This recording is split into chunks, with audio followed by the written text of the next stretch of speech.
Xhosa myself, it's very important. But being based in the UK, where most objects and artifacts are kept in museums, I've come across some information that was very important to me when I was doing my research for the Arts Council, and that research enabled me to come to South Africa, to go to Robben Island actually, to look at all our heroes, not just from apartheid, but going from frontier wars. So I was researching Palo, Gqunqe, Maqoma, and other warriors that fought the British. So I was enabled then to come to South Africa on doing an Anthropocene project, and that Anthropocene project has led me to meet with Umamchawe, Nosis Ncidi, and from there then the work of Maqoma just really gave birth to itself in terms of the research that I uncovered in Ireland, his cane and the grave of his grandson.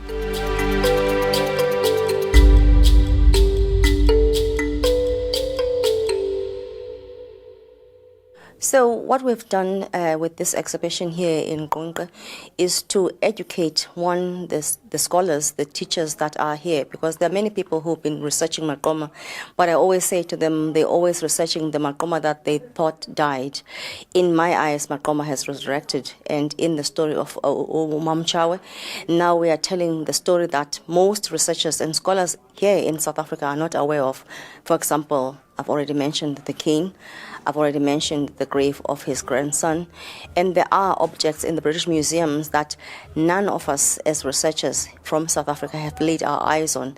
These objects have been in museums since the 18th century, early 19th century, and therefore it's important that if people want to work with myself and the Amakosazana, Gamagoma, to make themselves aware of what the story is continuing to be.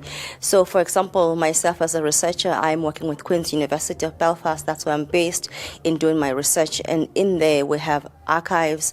We also have archives in the Ulster Museum, which I brought to South Africa this time around. So I think the story needs to continue to 2013. It doesn't end when Maqoma was killed on Robben Island.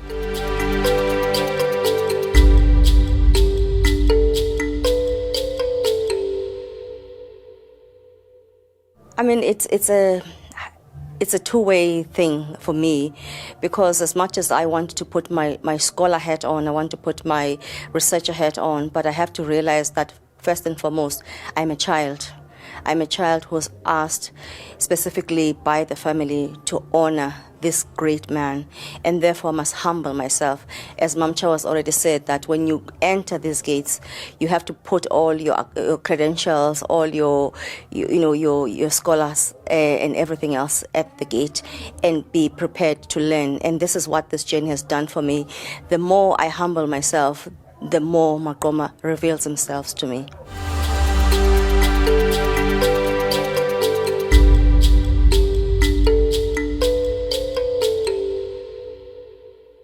So in January 2024, the Public Records Office of Northern Ireland, which hold the records of the military, the marine, they will be opening their doors to us in giving us more information. And that information is important because, remember, Maqoma sank the famous ship Rebecca Heart, and therefore the dismemberment of the 74th Regiment.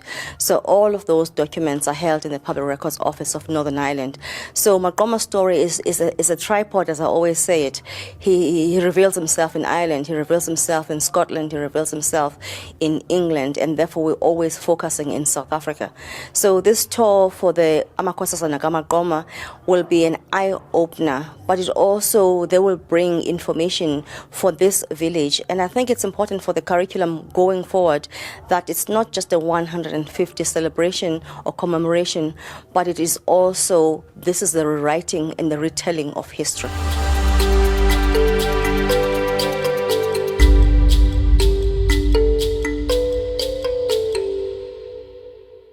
I think for me it needs to be told mostly in Europe, because the narrative needs to change. We need to shy away or move away completely and dismiss the narrative that we are victims. This, we have to realize that this was an empire. It was an imperialist agenda to take our land, to imprison our people. And therefore, the story or the narration will always glorify the hunter in the African proverb. So now that the lion, us, have learned how to write our own story and tell it, then we have to take it to Europe. We have to challenge them. And it is in that with my research that I'm doing. So when we have these talks in the Public Records Office, we are putting the records straight. When we have these talks in the museums, we are challenging the narrative that they have of these. So for example, I had to correct them on the actual labeling of the king. They have it labeled as Maqoma from 1880. It's Maqoma.